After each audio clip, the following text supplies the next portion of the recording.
논어 136번째 시간 위령공 4장에서 6장입니다. 4장 자활 무위이 치자는 기 순야 여신저 부 하위제 시리오 공기 정 남면 이의 신이라. 선생님께서 말씀하셨다. 무위 아무것도 함이 없으면서 다스린 사람은 아마도 순일 것이다. 무엇을 하셨던가? 자신을 공손히 하고 바로 남쪽을 면하고 있을 뿐이었다. 이런 의미입니다.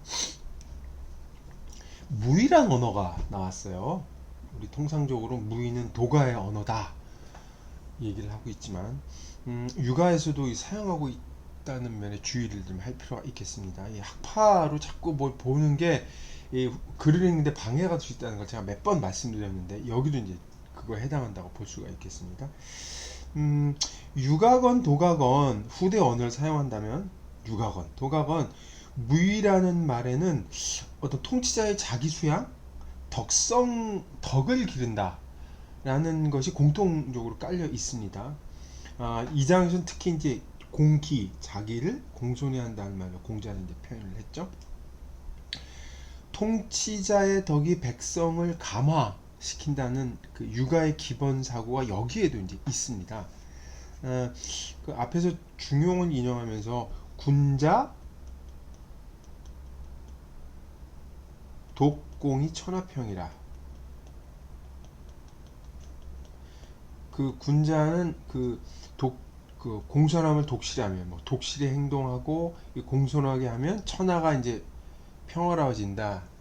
그때 이제 군자라는 주어는 위정자, 통치자, 임금을 가리킨다는 말씀을 한번 들은 적이 있는데 여기 이거랑 비슷한 말이라고 할 수가 있겠습니다. 이 무이라는 것에 대해서 이제 오해를 하길 많은 사람들이 오해를 해서 제가 그런 게 아니라고 말씀을 드렸지만 이게 이제 특히 거기에 해당이 되는데 무에 대해서 많은 주석이 붙였죠. 근데 그 논어 전반을 읽어보면 공자가 말한 무의는 육아에서 말하는 유의가 도가와 완전히 다르다는 걸 이제 알 수가 있는데 여기서는 통치자가 신하에게 임무를 맡긴다. 다시 말해서 훌륭한 신하를 얻어서 서로 만나서 임금과 신하 서로 만나서 관직을 주고 그에게 정치를 맡긴다는 뜻으로 이해를 했습니다. 육아에서는 앞에서 계속 신하를 만나서 신하에게 현인 그 실력 있는 신하를 만나서 이 관직을 주고 한다는 것이 계속 언급이 됐단 말이에요. 신하에게 맡겨서 모든 일이 순조롭게 잘 되므로 임금은 무의할 수밖에 없고 무의하려고 정치를 한다는 거죠. 말이 좀 이상한데 그런 의미에서 무의를 쓴 겁니다. 신하를 반드시 염두에 둘 때 무의가 인정이 된다는 거죠. 그걸 염두에 둘 필요가 있겠습니다. 5장 자장 문행한데 자활 언충신하며 행독경이면 수만맥지방이라도 행의언이와 언불충신하며 행불독경이면 수줄이라도 행호제야. 입즉 견기 참어 전야하며 제여즉 견기의여 형야이니 부연우의 행이니라. 자장 서저신하다. 자장이 행에 대해서 물었다. 선생님께서 말씀하셨다. 말이 진실되고 신뢰를 주며 행동이 독실하고 공경스러우면 오랑캐의 땅에 있더라도 행해질 것이며 말이 충신하지 않고 행동이 독경하지 않으면 자기가 사는 작은 마을에서도 행해지겠느냐.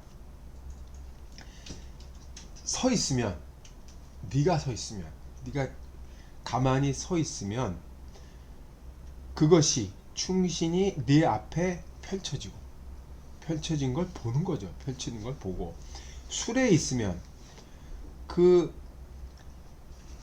충신독경이 술의 가로막에 쫙 기대어 있는 것을 볼 수가 있다. 그런 연후에야 행해진다고 할 수 있다. 라고 했더니 자장이 그 말을 신 허리띠에 적었다. 이 정도의 말이 되겠죠. 근데 여기서는 행이 무엇인지에 대해서 명확히 이 정의 내리지 않으면 지금 문답이 약간 어긋날 수 있습니다. 자장이 물은 행은 뭐 행동, 선생님 실천이란 무엇입니까? 행동은 어떻게 해야 됩니까? 뭐 이런 뉘앙스라기보다는 자기 뜻이 이루어져서 거침없이 행동하는 것. 그러니까 출세나 성공의 뜻을 묻은 거예요. 자장이 앞에서 달을 물었잖아요. 선생님 달이 뭡니까? 그랬더니 네가 말하는 건 달이 아니라 문이다. 세상 사람들에게 널리 알려지는 것이다. 유명한 것이다. 뭐 그거를 너 지금 통달하는 것이라도 오해해서 묻고 있구나라고 이 공자가 얘기를 했거든요. 그때 이 문 혹은 달과 같은 뜻이죠. 유명해지는 것. 그걸 얘기를 한 겁니다. 세속의 영예와 관련되는 행동을 얘기를 하는 거죠. 근데 공자는 언행, 여기서 언행으로 받았잖아요. 이 뒤에 행 독경할 때 행은 이거와 전혀 다른 뉘앙스죠. 네가 언행을 올바로 해야 네가 생각하는 이 행이라는 것이 달성될 수 있다 얘기한 거예요. 무슨 얘기인가 하면 공자는 윤리적 의미를 언행에 덧붙여서 자장이 생각하는 외부로 향해 있는 그 행보다는 네 내면에 충실해야 된다는 얘기를 하고 있는 거예요. 그 내면의 충실성을 충신독경이라고 표현을 하는 거죠. 그러니까 자장은 지금 공부를 해서 벼슬도 하고 이 자장이 간록 아니면 간록 어떻게 공부를 해서 녹을 좀 많이 얻고 유명해지고 출세하고 성공하고 보답을 많이 얻고 결과가 그냥 훌륭하게 돌아오고 이걸 생각하는 거야. 바깥쪽으로만 외부로 향해 있는 거죠. 세속적 영예 때문에. 근데 공자는 그거를 내면으로 들어와라 얘기를 하고 있는 겁니다. 오랑캐를 여기서 만맥지방이라고 얘기를 했으므로 공자는 충신독경 그 언행의 보편성 어디에도 통용될 수 있는 보편성을 이제 언급한다고 할 수가 있겠습니다.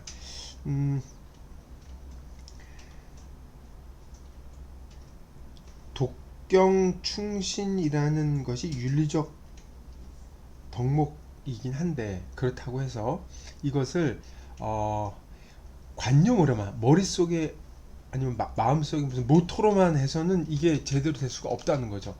그러니까 이게 마을에서도 행해질 수 없다는 것이 이제 그것을 얘기하기도 하지만 좀 더 구체적으로 얘기를 합니다. 공자는 몸에 배서 그게 몸 체득돼서 잠시도 네 곁에서 떠나지 않아야만 제대로 행해질 수 있다는 겁니다. 그런 연후에 행해질 수 있다고 얘기를 하잖아요. 그래서 네가 서 있을 때 아니면 수레에 있을 때 다시 말해서 매일매일 일상생활 어느 곳에서든지 충신독경이 네 눈앞에 나타나고 너와 함께 있어야만 가능하다는 얘기죠. 여기 이제 입즉 견기 참어전이라고 보통 이걸 참으로 읽죠. 참은 여기서 이제 그러니까 참여하다는 말이 이상하네요. 끼어들다는 말이 이상하니까 자기하고 나란히 있다 뭐 이런 뉘앙스입니다. 그러니까 네가 서 있으면 충신독경이 앞에 쫙 펼쳐져 있는 그런 걸 얘기를 한 거죠. 근데 이거를 참을 읽지 않고 이제 삼으로 읽어서 이 우거질 삼자로 보는 거죠. 그러니까 이 충신독경이 앞에 그냥 숲처럼 쫙 펼쳐져 있다 뭐 이런 뉘앙스로 강렬한 이미지로 보기도 합니다. 그리고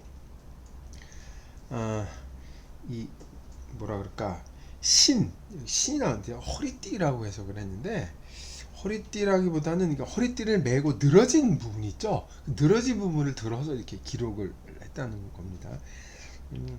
자장은 이제 이걸 단순히 기억만 하는 게 아니라 이제 정말 기록해 둬서 이거 자기 깊이 새기고자 해서 그랬던 거죠.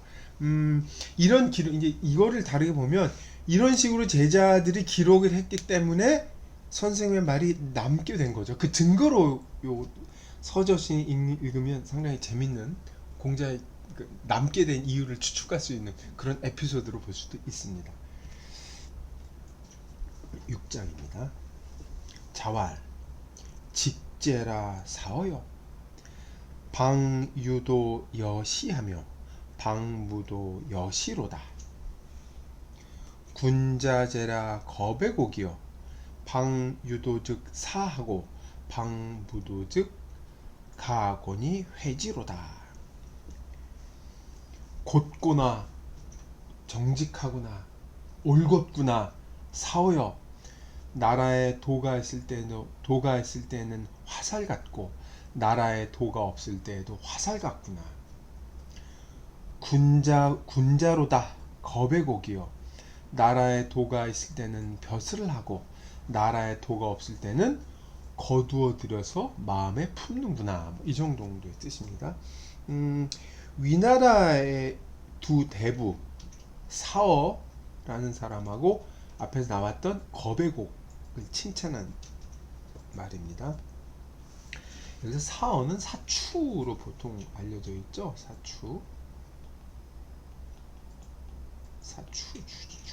사추란 사람이죠.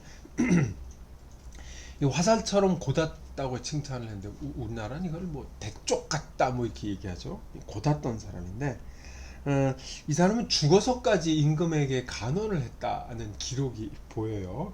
그러니까 이제 사실 픽션일 텐데 여기 이제 고든 행동을 했다 그러니까 어떻게 고닿냐 그걸 이제 보여주는 걸로 이제 그 사람 에피소드를 이제 만든 걸 테죠. 사어가 이제 임금에게 간언을 했던 것은 미자하, 간신 미자하를 내치고 다른 기록에 보면 미자하가 이 위령공의 그 남색 파트너, 동성애 파트너였다는 설이 있단 말이에요.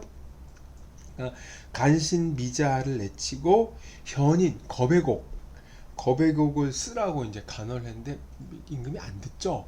그러니까 이제 세상을 떠날 때 내가 죽거든 아들한테 내 죽거든 내 시신을 창문 옆에 두어라. 그래서 임금이 그 뜻을 알 것이다. 근데 임금이 와서 보니까 관을 창밑에 놨단 말이에요. 얘 어긋난단 말이에요. 그러니까 어떻게 이렇게 된 거냐 그랬더니 이제 아들이 미자의 얘기를 전해준 거죠.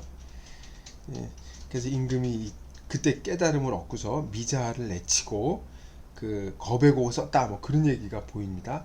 그래서 죽어서까지 이제 간을 했다고 해서 시체 시자 써서 이제 시간이라는 말을 한 거죠.